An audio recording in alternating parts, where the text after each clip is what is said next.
America అధ్యక్షునిగా Trump ఎన్నికయ్యాక Indians భయపడుతున్నారని అందరూ అనుకున్నారు. కానీ యుఎస్ పై మన వాళ్లకు మోజు పోలేదు. ఎన్ని కష్టాలు వచ్చినా పర్వాలేదు, ఎంత ఖర్చైనా వెనుకాడం. అమెరికా యూనివర్సిటీలోనే చేరతామంటున్నారు మన విద్యార్థులు. అంతేకాదు, మన వారి సంఖ్య చైనా విద్యార్థులను దాటేసింది.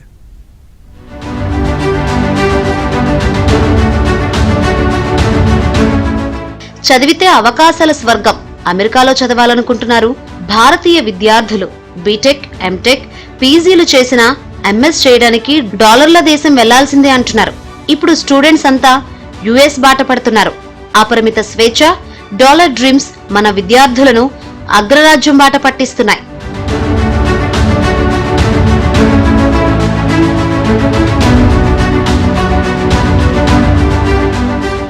అమెరికాలోని అంతర్జాతీయ విద్యార్థుల్లో తొలిసారిగా 15 ఏళ్ల తర్వాత భారత్ మళ్లీ అగ్రస్థానానికి వచ్చింది. ఇక్కడున్న విదేశీ విద్యార్థుల్లో ఎన్నో ఏళ్లుగా ప్రథమ స్థానంలో ఉన్న చైనాను మన దేశం వెనక్కి నెట్టింది. 2023-24 విద్యా సంవత్సరంలో 3,30,000 మంది విద్యార్థులతో భారత్ తొలి స్థానంలో నిలిచింది. అమెరికాలో చైనా విద్యార్థుల సంఖ్య 2,77,000 మాత్రమే. అమెరికాలో అంతర్జాతీయ విద్యార్థులు 11,26,000 మంది ఉండగా వారిలో 29% మంది మన వాళ్లే.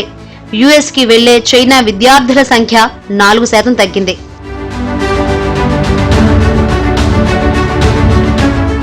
యుఎస్ కు చెందిన ఇన్స్టిట్యూట్ ఆఫ్ ఇంటర్నేషనల్ ఎడ్యుకేషన్ రూపొందించిన ఓపెన్ డోర్స్ రిపోర్ట్ 2024 ను భారత్ లో అమెరికా రాయబారి విడుదల చేశారు. అమెరికాలో చదువుకునేందుకు ఎక్కువ మంది విద్యార్థులను పంపించే దేశాల్లో భారత్ మొదటి స్థానంలో నిలిచిందని వెల్లడైంది. భారత్, చైనా తర్వాత జాబితాలో దక్షిణ కొరియా, కెనడా, తైవాన్ ఉన్నాయి. యుఎస్ లో విద్యార్థులంతా స్టెమ్ కోర్సుల్లో చేరుతున్నారు. స్టెమ్ అంటే science, technology, engineering and maths సబ్జెక్టులు. వీరంతా అమెరికా ఆర్థిక వ్యవస్థ పురోగమించడానికి ఉపయోగపడుతున్నారు.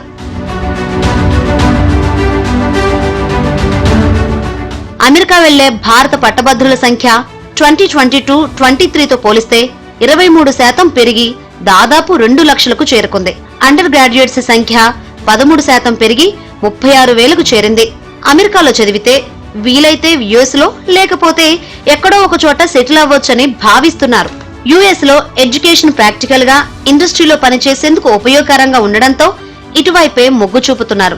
అంతేకాదు, యుఎస్ లో చదివించడం చాలా మంది ఇండియన్ మిడిల్ క్లాస్ తల్లిదండ్రులకు స్టేటస్ సింబల్ కూడా. అందుకే ఎంత ఖర్చైనా పర్వాలేదని తమ తల్లిదండ్రులు అగ్రరాజ్యానికి పంపిస్తున్నారు. 2023-2024 around this academic year lo Indian population international students di around 24% undi. Last 5 years lo around 10% growth undi. But China lo wala policies changes wala higher education lo policies changes wala కొంచెం వాళ్ళ population తగ్గింది. I think this academic year around వాళ్ళది 24% కి పడిపోయింది. So ఇండియాలో stem education awareness అంతా ఎక్కువ అయిపోయి స్టూడెంట్స్ చాలా మంది స్టెమ్ కోర్సెస్ తీసుకుంటున్నారు. ఇక్కడికి రావడానికి చాలా అస్పైరింగ్ గా ఉన్నారు, which is very good avenue for studying masters in STEM fields. But the problem ఏమైపోతుందంటే STEM fields లో masters చేసిన the cap quota for H1 is 20,000 visas only. So H1 లో lotteries system కాబట్టి మాస్టర్స్ తర్వాత STEM courses లో OPT వల్ల even if you get 29 months of employment authorization, but after that H1 లో change అవ్వడానికి చాలా ప్రాబ్లమ్ గా ఉంది these days because of the visa quota restrictions.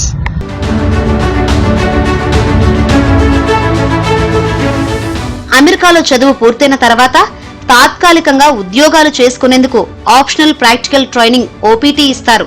ఇలా శిక్షణ కోసం నమోదు చేసుకున్న భారతీయ విద్యార్థుల సంఖ్య 41% ఎగబాకి 97,556కు చేరింది. ఎన్ఆర్ఐ కోటాలో చదివేందుకు అమెరికా నుంచి భారత్ కు వచ్చే విద్యార్థుల సంఖ్య పెరుగుతోంది. ఇలా గత ఏడాది 336 మంది రాగా ఈసారి ఆ సంఖ్య 1355కు పెరిగింది. అమెరికాలో విద్యను అభ్యసించేందుకు వస్తున్న అంతర్జాతీయ విద్యార్థుల సంఖ్య ఏటా సగటున 7% పెరుగుతోంది. వీరి వల్ల 2023లో అమెరికా ఆర్థిక వ్యవస్థకు అదనంగా $50 బిలియన్ ఆదాయం సమకూరింది.